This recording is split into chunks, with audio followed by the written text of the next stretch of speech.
भारतीय reserve bank के नियमों का उल्लंघन कर रहे 3 बैंकों पर 10 करोड़ रुपए से भी ज्यादा का जुर्माना लगाया गया है। आरबीआई ने 5 कोऑपरेटिव बैंकों पर भी एक्शन लिया है। केंद्रीय बैंकों ने सिटी बैंक पर सबसे ज्यादा 5 करोड़, बैंक ऑफ बड़ौदा पर 4 करोड़ 34 लाख और इंडियन ओवरसीज बैंक पर 1 करोड़ रुपए का जुर्माना ठोका है। दरअसल आरबीआई ने एक सहकारी बैंक के बोर्ड को भी भंग किया और उसकी कमान अपने हाथों में ले ली है। इसके अलावा 5 कोऑपरेटिव बैंक पर जुर्माना लग गया है। आरबीआई ने शुक्रवार को बताया कि कुल 10 करोड़ 34 लाख रुपए का जुर्माना 3 बैंकों पर हमने लगाया है, जिसमें city bank, bank of Baroda और इंडियन ओवरसीज बैंक शामिल है। सबसे ज्यादा जुर्माना सिटी बैंक पर 5 करोड़ रुपए लगाया गया है। ये जुर्माना जमाकर्ता शिक्षा और जागरूकता निधि योजना से संबंधित मानदंडों और वित्तीय सेवाओं की आउटसोर्सिंग पर आचार संहिता का पालन नहीं करने के लिए लगा है। इसी तरह आरबीआई के नियमों की अनदेखी करने पर बैंक ऑफ बड़ौदा पर 4 करोड़ 34 लाख रुपए का जुर्माना लगा है। अब सवाल है कि आरबीआई को ये एक्शन क्यों लेना पड़ा। निजी क्षेत्र में सिटी बैंक पर सबसे ज्यादा जुर्माना लगाया गया है। इस बैंक पर आरोप है कि वो बैंकिंग रेगुलेशन एक्ट का उल्लंघन कर रहा है।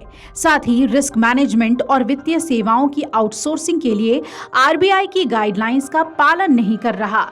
बैंक ऑफ बड़ौदा पर लार्ज कॉमन एक्सपोजर के सेंट्रल रिपोजिटरी को बनाने से संबंधित नियमों के उल्लंघन का आरोप है। उधर चेन्नई स्थित सार्वजनिक क्षेत्र में इंडियन ओवरसीज बैंक को लोन और एडवांस के नियमों का न पालन करने का दोषी पाया गया है। रिजर्व बैंक ने ये साफ किया कि इन तीनों बैंकों पर जुर्माना गाइडलाइन का पालन ठीक से नहीं करने की वजह से जुर्माना लगाया गया। इसका मकसद बैंकों और उनके ग्राहकों के साथ किए गए किसी भी लेन देन या समझौते की वैधता पर सवाल उठाना नहीं है।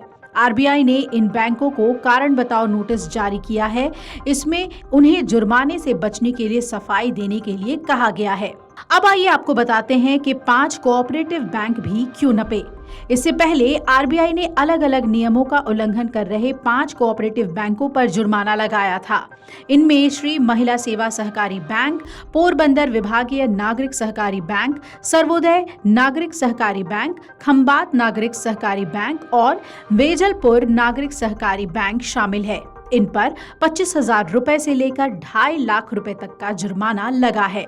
रिजर्व बैंक ने कल अभ्युदय कोऑपरेटिव बैंक के बोर्ड को अगले 1 साल के लिए सुपरसीड करने का ऐलान किया है।